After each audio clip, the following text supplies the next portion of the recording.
another episode here on Rob on 85 South. Now, in this particular episode, I'm going to be talking about some trade targets for the Los Angeles Lakers. As you guys can see on the screen there in front of you right now, listed from greatest to least: Kyrie, DeJounte Murray, Zach Lavine, DeMar DeRozan, and Julius Randle.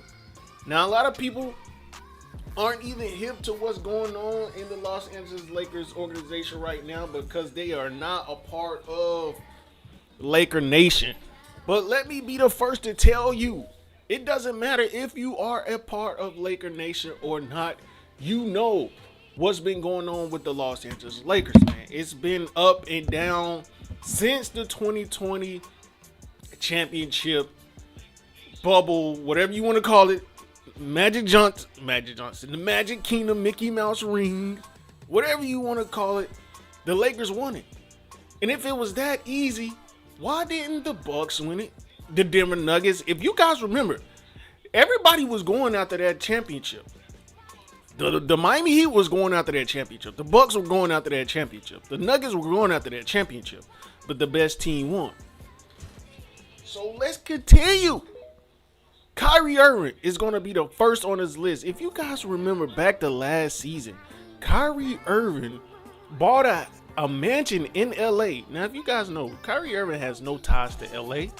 He's from Jersey. His dad played in the NBA, if I'm not mistaken. I could be wrong, but I maybe get him mixed up with Kobe. But you guys know he's from Jersey. So why is he buying a house in LA? He could have bought a house in Houston, Dallas, Miami, New York.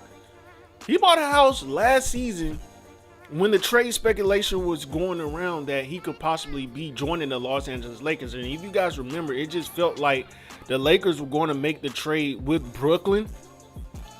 If I'm not mistaken, it was Brooklyn. Before he went to Dallas, he was in Brooklyn. And the reason why they didn't make the trade is because the Brooklyn Nets wanted to throw in Joe Harris. And the Lakers are like, nah, we don't want Joe Harris in the contract. And I think that's why, not a contract, but we don't want him in this particular trade. And that was the main reason why that trade never went through. It was crazy. I was like, dog, how can you sit there and say you don't want Joe Harris? As you guys, I now can understand Joe Harris in that particular playoffs against the, was it the Bucks or the Miami Heat, where he just forgot how to shoot threes and shoot threes. He just forgot how to shoot in general. And then it was like, dang, how can you bounce back from this? You're probably not going to be able to bounce back from that, Joe Harris. And if you guys remember, he hasn't bounced back since. Now, he was being invited to multiple three-point shootout competitions. And getting back on point, Kyrie Irving this season, you guys see the stats on the screen from least to greatest. Kyrie all the way to Julius Randle. Thinking about Kyrie Irving, Julius Randle, and Julius Irving all at the same time. It's crazy. It's Julius Irving. But Kyrie Irving has to be number one on their list. Now, the name that I've been seeing floating around most of this, what would you call it, trade deadline frenzy, is DeJounte Murray. I'm not sure why are we really going to sit here and say DeJounte Murray can bring more to the game for the Los Angeles Lakers than D'Angelo Russell? Is he a better player than D'Angelo Russell? Can't you sit here and say that DeJounte Murray is a better player than D'Angelo Russell? 16-2-6 versus 21-5-5. And that's with Trae Young. Now, the stats on there, the stats will say, yeah, defensively. This is the question I'm asking myself if I'm the Lakers. Had we had DeJounte Murray last year in the Western Conference Finals, would his performance have been better than D'Angelo Russell? That's the only question I'm asking myself. And if I can say yes, then I'm making that trade. If I'm sitting here second guessing myself, I'm not making a trade. Because if you guys remember, the only reason D'Angelo Russell is being talked about in trades right now is because his performance versus Murray. If he would have just matched, I ain't gonna say match because I don't think it's possible to match the output that Jamal Murray. Yeah, I'm going to say it. We talking about the Lakers and we talking about the Western Conference Finals. If you could have just matched Jamal Murray's output, that series would have went a whole lot different, because Anthony Davis, now we know he was up, down, he'd have a good game, have a bad game. That was all throughout the playoffs. The Western Conference Finals, he looked like he was ready to play. They're just missing that third star. The Los Angeles Lakers are. If they would have just had that third star last year, that series would have been the Lakers to lose. But as you guys saw, the Joker with his passing ability, Michael Porter Jr., the Lakers just needed a third star to kind of match the output of Jamal Murray. The X factor was Jamal Murray. Now, everybody wants to say Bruce Brown. No, the reason why they were playing that well is because the Lakers did not have a third star. D'Angelo Russell should have been that third star. I'm not even going to put the numbers on the screen because they were so terrible. It was one game he didn't score any points, and he scored 9 points. Jamal Murray just obliterated him. And Jamal Murray has never made an All-Star game. D'Angelo Russell has. So the fact that D'Angelo Russell in that Western Conference Finals didn't try to prove that he was a better point guard than Jamal Murray was, let me turn this massage chair on, which is astronomically bad, insane. So Kyrie Irving should be number one on their list. I'm just thinking about all the rumors and the house he bought in LA last year. You got to go for Kyrie Irving. Kyrie Irving is the best option out of all these options because all the other options have too many questions. Now, DeJounte Murray, like I say, you got to ask yourself, if you put DeJounte Murray in D'Angelo Russell's position last year in the Western Conference Finals, is he making more noise versus Jamal Murray? And I can honestly say, yeah. But you guys got to know, playing for the Lakers on the same squad as LeBron, that's going to be a whole different ball game from playing for the Spurs, playing for the Atlanta Hawks. You see D'Angelo Russell last year in the Western Conference Finals kind of shrunk. Austin Reeves is playing better. Austin Reeves is looking like a better player than D'Angelo Russell. You guys remember, D'Angelo Russell did make an All-Star game. Granted, it was in the Eastern Conference, but hey, it is what it is. He was playing good enough to make the All-Star game. If it was that easy, you guys see Jalen Brunson. Come on now. So next up, DeJounte Murray. Spoke about him a little bit in the Kyrie Irving portion of this particular video. These are all of the trade targets that the Lakers need to go after. They have the assets. If you want to talk about assets, the Lakers have the assets. We're going to look at the assets. They got more than this now, but these are just the three main focal points, the three main players that are going to surround this point I'm trying to make. Austin Reeves, Rui Hachimura, D'Angelo Russell. Now, the reason why the Lakers are so reluctant to give up on Austin Reeves, you guys see it. Those are his numbers right there. From his rookie year up into his sophomore, junior year in the NBA, 7, 13, 5. But not only that, 15 points, 5 rebounds. Or is that 4 rebounds, 5 assists? 4 rebounds, 5 assists. So his stats go up every single year. And if I'm the Chicago Bulls, if I'm the Dallas Mavericks, who gave up on Jalen Brunson, Austin Reeves, or D'Angelo Russell fits better than Kyrie Irving. If you guys see Kyrie Irving's production alongside Luka Doncic versus Jalen Brunson's production alongside Luka Doncic is a lot more better. If you guys remember last year and the year before that, they went from making the playoffs with Jalen Brunson and Luka to missing the playoffs with Luka and Kyrie Irving. That tells me all I need to know about that duo. On top of that, Mark Cuban is no longer going to be the owner of the Dallas Mavericks. The NBA has already, and the owners have already, signed off on him selling the team. So what does that mean? Kyrie Irving's departure is a little bit more relevant now on the Los Angeles Lakers portion. Now the Los Angeles Lakers, they make changes every single year. One time it was because, Anthony Davis can't stay healthy. Now I'm not even questioning whether or not Anthony Davis can stay healthy. Now that the NBA has said you got to play a certain amount of games to have your contract and your money fully guaranteed, and you got to play a certain amount of games to be even mentioned for MVP, Defensive Player of the Year, Most Improved Player, any awards in the NBA, you got to play a certain amount of games. It's ironic that all of a sudden Anthony Davis, for the most part, has been healthy this year for the Lakers since the NBA has said that. It's crazy. DeJounte Murray, 21-5-5 on the season. He's a better player than Austin Reeves. He's a better player than D'Angelo Russell. So if you decide to trade, I'm not gonna be mad. But if I'm the Lakers, I'm trading everybody for Kyrie Irving. Why? Because we've seen Kyrie Irving play us alongside LeBron James, and we saw Kyrie Irving win his only championship with LeBron, even with KD, even with James Harden being his teammate. That's crazy to think, right? Not so much. Not so crazy when you know who LeBron James is, winning a championship with 3 different organizations, Finals MVP with 3 different organizations. If the Lakers don't make this trade for Kyrie Irving, they better make this trade for friggin' Zach Lavine, DeMar DeRozan, Julius Randle, or DeJounte Murray. Somebody gotta save the Lakers. And the Lakers don't need much, man. All they need is a third consistent scorer.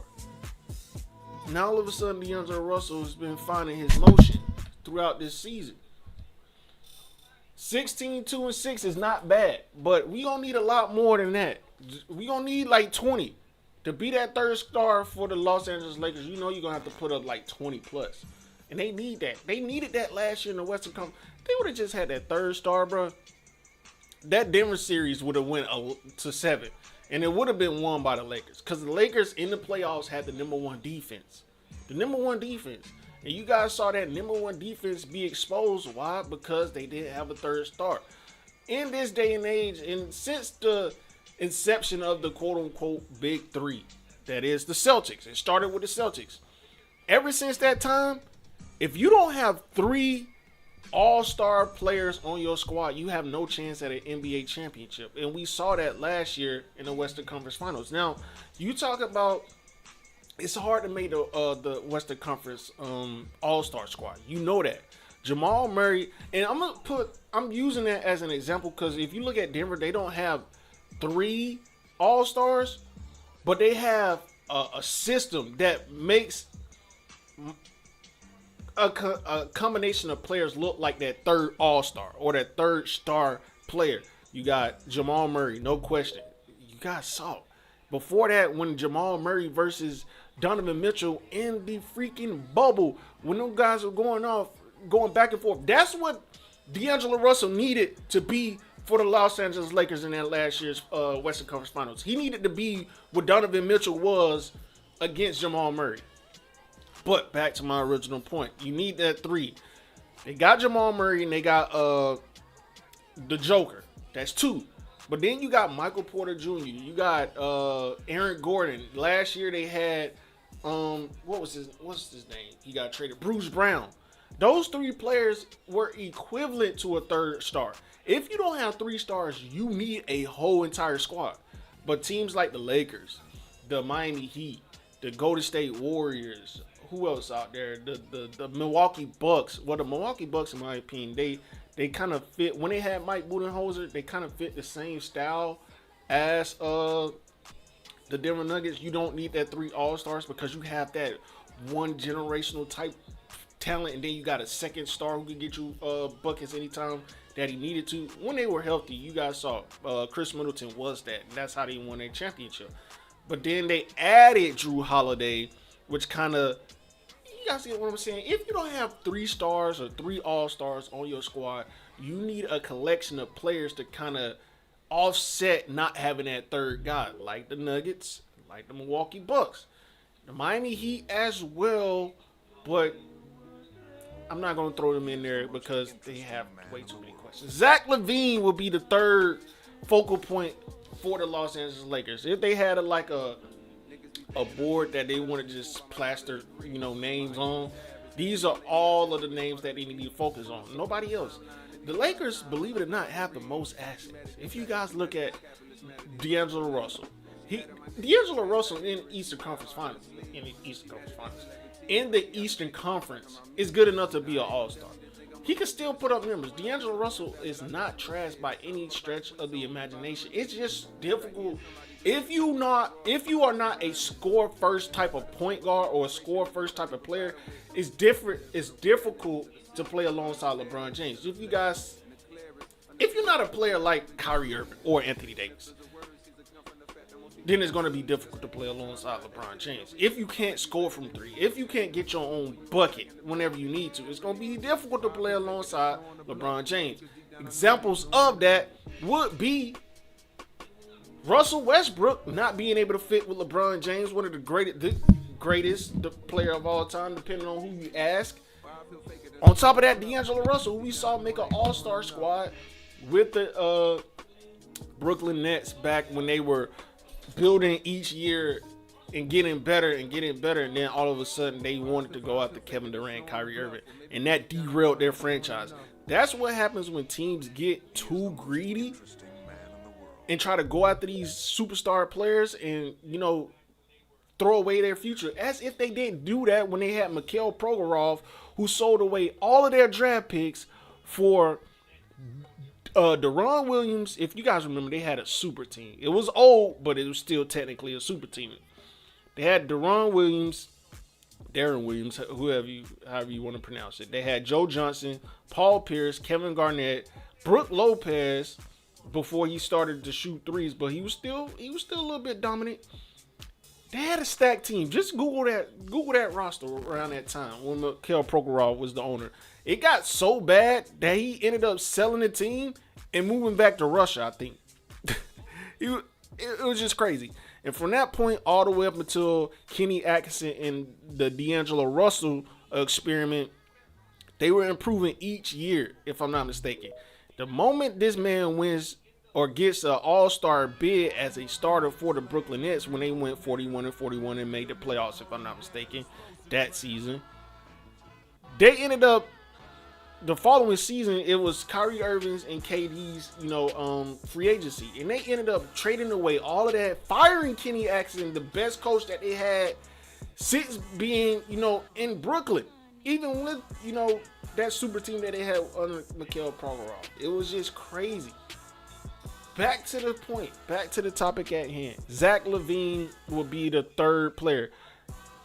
If I'm the Lakers, I'm just looking around the league and saying, who can be that third star in that third player to give us 20 plus points per game? We don't need 19. We don't need 15. We need 20. Especially if you're going up against De'Aaron Fox, Steph Curry, if they make it. You got Russell Westbrook and James Harden on the same team. You got Jamal Murray to worry about.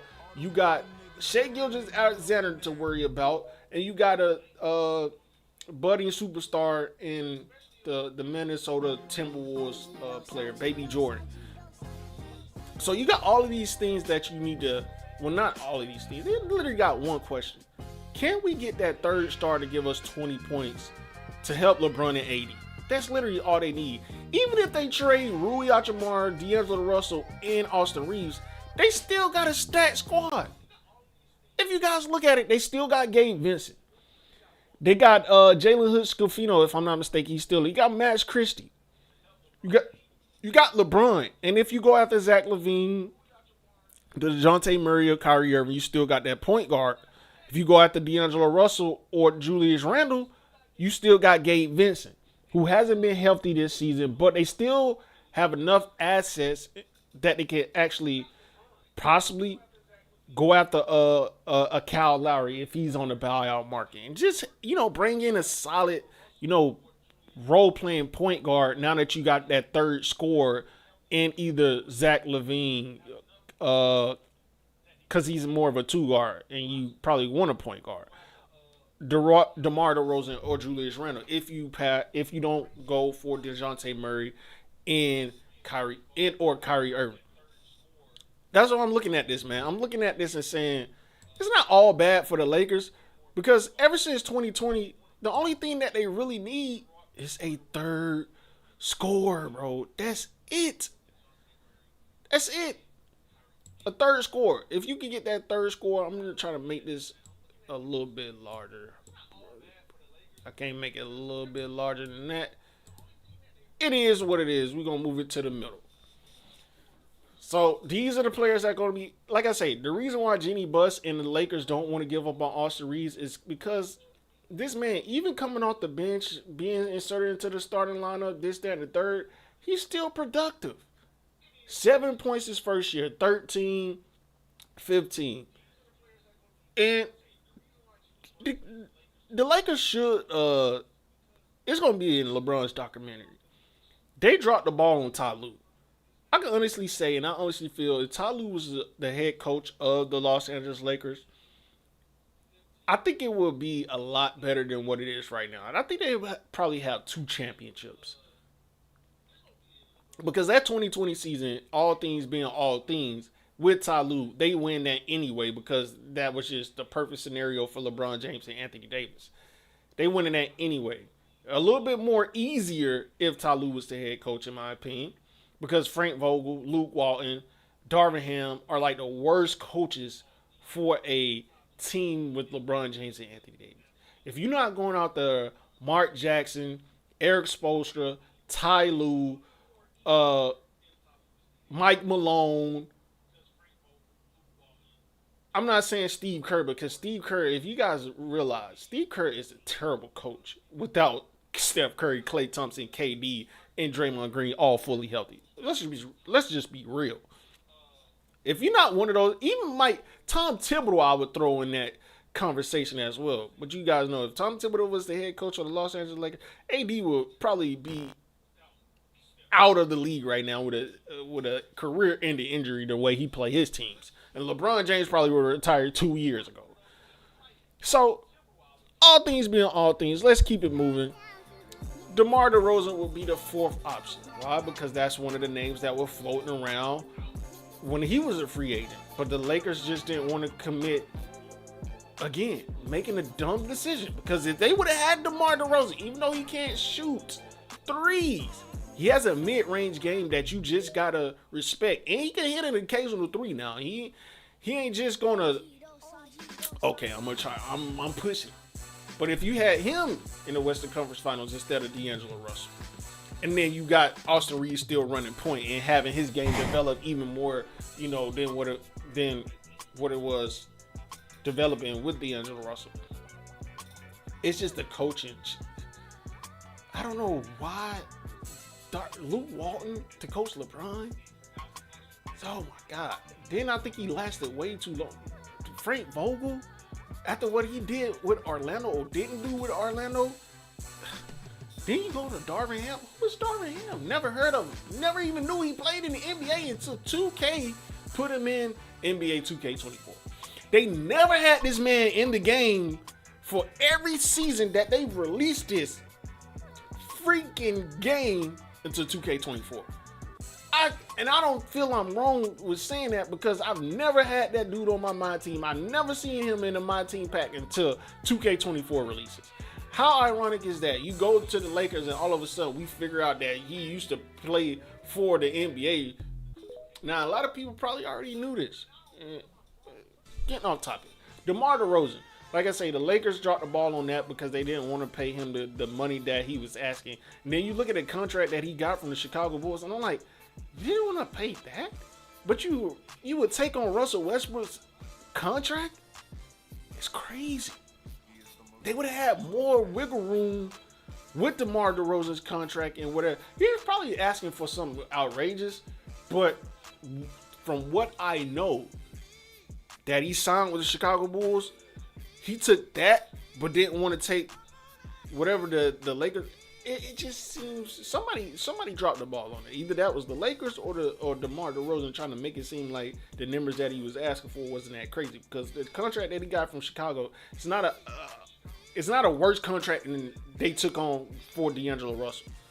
So the last person to end this Rod Pod, Lakers making this trade for Kyrie Irving. That need to be the first one. Then you could probably go crazy and get Zach Lavine and DeMar DeRozan. No, y'all want to talk about money, this, that, and the third. Hey, it is what it is. It's the NBA. At one point in time, I saw Steph Curry, Klay Thompson, Kevin Durant, and Draymond Green on the same. On top of that, I seen Kyrie Irving, Kevin Durant, and James Harden on the same team. So anything is possible. Julius Randle, 24-95. And Julius Randle is not one of those players that I would feel comfortable going into the playoffs with. And I lost all respect from Julius Randle when he said something along the lines of, I'm glad we have Jalen Brunson. Now I don't have to be the one to take all of the, the focal point, take all of the heat from the opposing defense. He said something like that. Man, I just sat back and I said, that's why you play so sorry. That's why you play like that, because it kind of reminded me of what Devin Booker said when Joakim Noah and them was doing some off-season workouts, and he said Devin Booker said something along the lines of, we ain't doing double teaming in practice. But I did lose respect for him because even in the regular season, the playoffs, he looks decent. And then when you throw the double team, he kind of reacts a little bit good to it. So versus what Julius Randle said, and then I see him fold in the playoffs with Jalen Brunson. But the Lakers need that third scorer, and Julius Randle alongside AD, that was placed the floor a lot more than, AD and what's Jared Vanderbilt playing. It's crazy. It's crazy that the Lakers dropped the ball so many times on these trades. They could have had Kyrie Irving, but didn't want to take on Joe Harris's contract. But they took on Russell Westbrook's contract. They could have had DeMar DeRozan, but they dropped the ball on that because they couldn't come to an agreement with the money, and then they take on Russell Westbrook's contract. It's crazy. They dropped the ball on this DeJounte Murray because that's the name that I'm seeing a lot. Also, early on in the season, all season, I was seeing Zach Lavine. And it's not ironic that Zach Lavine is in and out of the rotation for the Chicago Bulls. I think he knows that, this experiment is done, because I would have loved to see Lonzo Ball be healthy for this squad. But the simple fact that they're not healthy, he's not healthy, it kind of derailed what the Chicago Bulls were doing, because they could have went to the NBA Finals. Trust me. With that squad that they had, Alex Caruso being a menace, they had Lonzo Ball being a menace, DeMar DeRozan. They had what I said. You need 3 stars to make it to the the NBA Finals. You don't need necessarily all stars. If you got 3 stars on the squad, you can get there this day and age in the NBA. So they had DeMar DeRozan, Zach Lavine, all-star caliber players. Then you had Lonzo Ball, Alex Caruso, who could take the, offset not having that third star. They had Vucevic as well, who was an all-star. So they had a squad. But then Lonzo Ball gets injured, and then you think to yourself, dang, Lonzo Ball meant that much to the Chicago Bulls squad? Yeah, Lonzo Ball was developing into that type of player. I don't think he'll ever be that again because of the knee. And it was rumored that he couldn't even walk up the stairs. You know how difficult that gotta be for you not to be able to. It is what it is. Thank you guys for tuning in to yet another episode here on Rob on 85 South, the Rob Pod. This particular podcast will focusing on the Los Angeles Lakers and their trade scenarios and their trade situation. I don't see any other team out there that's worth covering, because the Lakers, in my opinion, got the most assets. They got Rui Hachimura, who could be a starter in this league with the development up under the Lakers, and Phil Handy that he's taking on. He can start for the Lakers, but it's just Darvin Ham. He's a terrible, idiotic coach. Frank Vogel, terrible, idiotic coach. Bro, we look at these coaches' resumes, and we as people who look at the NBA and are logical and thinkers and who have hooped, not professionally, but we've hooped in high school, and we know how to ball, so we can talk hoops. It's a lot of people out there that don't even know how to shoot, don't even know how to dribble, trying to talk basketball. It is what it is. But we can see Doc Rivers doesn't deserve to be a head coach. Darvin Ham doesn't deserve. It's a lot of head coaches out there that don't deserve to be head coaches, bro. But for some reason, you sit back and you think to yourself, what do these organizations go through in, in any profession outside of sports, you don't have to have any type of resume or criteria to meet, it seems like, to get a head coaching job. You just have to meet an agenda that a particular league is trying to face. It's just crazy. Why is Doc Rivers the head coach of the Milwaukee Bucks? Why is Mark Jackson sitting at home when we saw Mark Jackson before Steve Kerr railroaded him? And it's just crazy. Mark Jackson, every year that he was the head coach of the Golden State Warriors, improved his win totals every year before he was fired.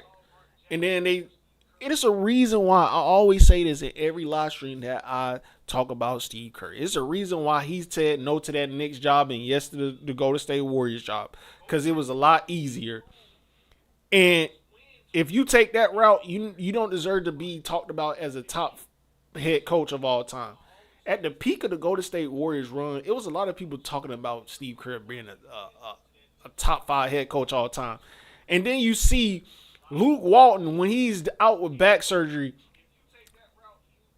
step in as head coach, and you guys saw he went like 30-something and 5. I'm like, dog, if you're really a head coach, I want to see you do what Tom Thibodeau do. Go to the New York Knicks and turn that squad into a playoff caliber team. And look, Tom Thibodeau did that. Steve Kerr, scared. So, Kyrie Irving should be the number 1 option for the Los Angeles Lakers to end this Rod pod. Like I say, the Lakers are the only team that I feel that deserves to be talked about in terms of having the most assets for any player out there that they want to go for, because they have the most starting caliber players on their roster. With you go to the Miami Heat, no. Who are they going to trade for? Who do they don't have outside of Duncan Robinson and Tyler Hero? But come on, man, they have no defense. Who you going to go to the Bucks? Who they going to trade? Injured Chris Middleton. I think they're 2 years too late on that. The New York Knicks have Julius Randle, and that's about it. But they already traded all the way to their assets. So they probably love to talk to the Lakers and getting some first round draft picks, or Rui Hachimura and D'Angelo Russell or Austin Reeves, however they want to package that. You got to go to State Warriors. The only person that they can trade right now is Steph Curry. And the reason why Klay Thompson is playing as bad as he is because this is his last year in his contract. A lot of people aren't talking about that, but something I noticed because I cover the NBA. I cover sports in general. So I look at these things and say, you know what? That's probably why he's playing as bad as he is. Because he wants that contract, that Draymond Green type of contract, but the Golden State Warriors are like, nah, we're not going to give it to you. And that's the reason why that general manager that got them those 4 rings has decided to retire. When you go to the Masai Ujiri up in Toronto, who's sitting there sticking it out after they won their championship, and he's sitting there going through the ups and downs of what it means to be a general manager in this league, and not just there when things are going good and want to get on the first bus out when things are going bad. That's why outside of Mark Jackson, Steph Curry, Klay Thompson, and Draymond, you really can't give any respect to anybody that's a part of that organization, because they rode the coattails of those players to those rings and wanted to be there at its highest peak. But when things are starting to crumble because of age, attrition, Draymond Green wanted to be an MMA fighter instead of a basketball player, and they on the first bus out of town. It's crazy. You get no respect from me. And Steve Kerr was never get respect from me for the simple fact that he decided to take that job from Mark Jackson and try to masquerade as, I'm this offensive minded. Oh my God, I'm just so good at coaching. No, bro, stop it. And we gonna end it on that note. Every time I talk about Steve Kerr, I'm gonna bring those facts up. He is not a good head coach, man. You guys see what he's not being able to do. Still with Steph Curry on his squad, Klay Thompson. Now they did win a championship last year, but come on, man. Every team that the Lakers, not the Lakers, but the Golden State Warriors, not last year, but I think the year before last, they went up against some teams that were injured, facing injury. So of course they And then they went up again. Getting off topic. Kyrie Irving to the Los Angeles Lakers. Make it happen in LA. If you don't make it happen, go to DeJounte Murray. Because in my opinion, DeJounte Murray, D'Angelo Russell, I would choose DeJounte Murray at this point in time because of what I've seen from D'Angelo Russell last year in the Western Conference Finals. And DeJounte Murray, in my opinion, better defender, better overall player than D'Angelo Russell. He can set up offense. He can do everything that D'Angelo Russell can, but D'Angelo Russell can't do everything that DeJounte Murray can, in my opinion. Because he can't. A better defender is debatable, but I still, for some reason, think that DeJounte Murray is a better defender. And I would love to see a player like Kyrie in LA. He bought a crib there last year. Go ahead and let him move into that crib, LA. Mark Cuban is selling the Dallas Mavericks anyway. And you guys see each time that Kyrie Irving is not in the rotation with Luka Doncic, they just play a lot better. And maybe Kyrie Irving is meant to play alongside LeBron James. And if they trade for Kyrie Irving and they win a championship this year, you guys would not have any firepower to say that LeBron James shouldn't be considered the greatest player of all time. We don't want to hear nothing about no MJ made shoes and made shoe deals possible because that's cap. Converse, that's another topic for another day.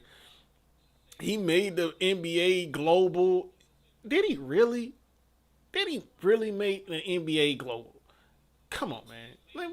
Let's end it on that. Y'all need to stop with all these goalpost moving topics that y'all throw in. Every time LeBron James does something to solidify himself to be in a conversation as the great. Now I said all that, but I'm still not putting LeBron over MJ. I'm just saying we got to stop just saying that it's no debate, because there is a debate. If it was no debate, we wouldn't be debating it or talking about it. I just hate when people try to discredit LeBron James so much and try to elevate MJ above him so much when everything is there. Now you got the only argument that MJ has is that he's 6-0 in the NBA Finals. People want to say he saved the league. He made it global. You cannot forget what Magic Johnson and Larry Bird did for the NBA as well. If it wasn't for those two, there would be no Michael Jordan. And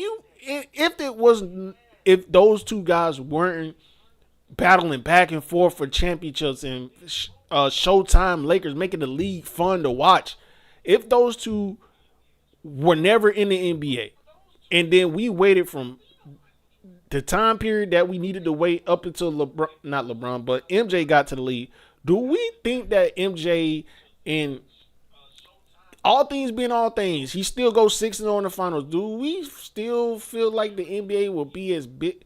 I don't know, man. That's a question y'all have to ask for yourself.